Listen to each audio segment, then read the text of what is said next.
4 times that summer we brought back boatloads of refugees. The vicar organised this. They didn't mind I was a woman because I was able-bodied. We travelled down from Teddington once a month to Bakewell Crossing, and we had used up Duck Henley's trawler and half a dozen meeting points along the Flemish coast.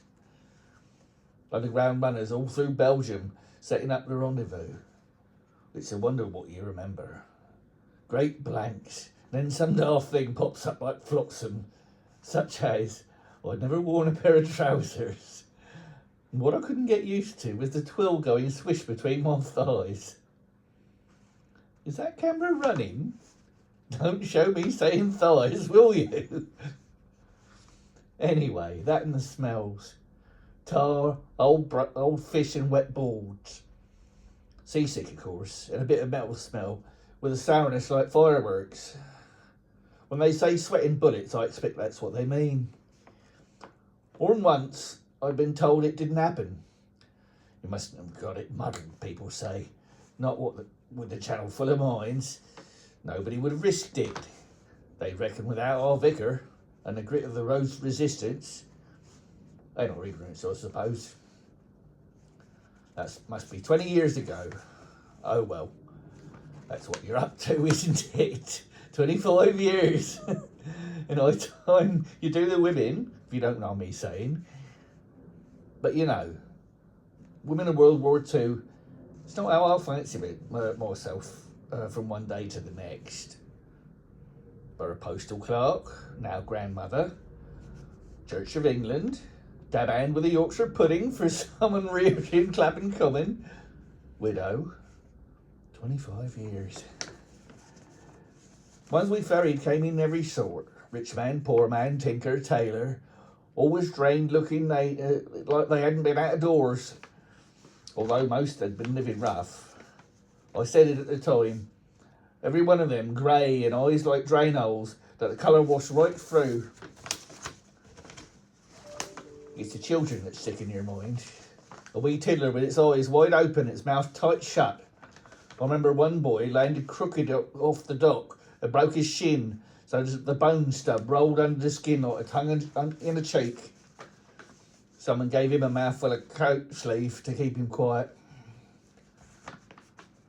It was that same trip we were expecting a father and a daughter that didn't show up, and we about pushed off without them. We heard dogs. You never know the meaning of dogs. It could be the patrols or just somebody's mutt in a roar. One thing I never understood, you pick a night with no moon and a piece of shore without a light and you can't see a wick.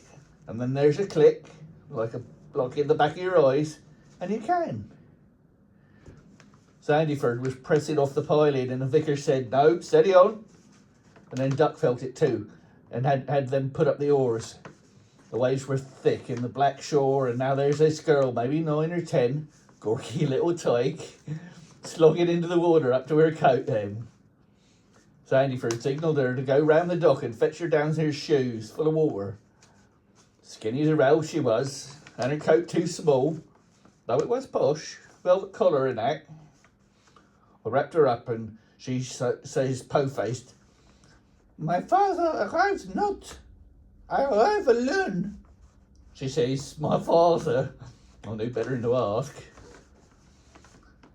From there across, you understand, nobody said U-boats. Nobody said mines. All the same, that's what was in everybody's mind. Well, of course, I was frightened. Spitless, we used to say. But you lot want me to show you frightened now. I'm not, you see. You can't be afraid of the past, can you? What I remember is we had a little paraffin stove, and usually when you got out far enough to rope the motors into life, they were all glad to settle down over a cuppa. But this skinny one didn't. This skinny one didn't leave the stern maybe 8 hours of rough crossing, looking back where we'd come from in the dark. She held one hand tight and thought she had some money, and I thought she had some money in there, maybe a bit of jewellery. Something she'd been told to keep from harm. You'd think I wouldn't be curious under the circumstances, but 8 hours is a long time to be standing. Your mind must be doing something. You know, your mind must be doing something. I remember I tucked that blanket tight around her and held it there, which she let me. For most of the way, we just stood till it was lightening a little down by the horizon. She sagged against me a bit and a bit, and her hand relaxed. There was nothing in it, not a thing. I cupped it in my own and chafed it back to life a little. There must have been 1,000 like her, cut off and set out some other direction altogether. But she's the one I don't think about. She's the one I do think about from time to time. I wondered, all that way across, how she would think of it looking back. The wet and the dark water, and maybe this woman that held her bundled against the wind. Well, I suppose I hoped she'd remember me now and then. And I thought how we'd have looked to God, that greasy little trawler in the black wake, like a clot being washed from a wound.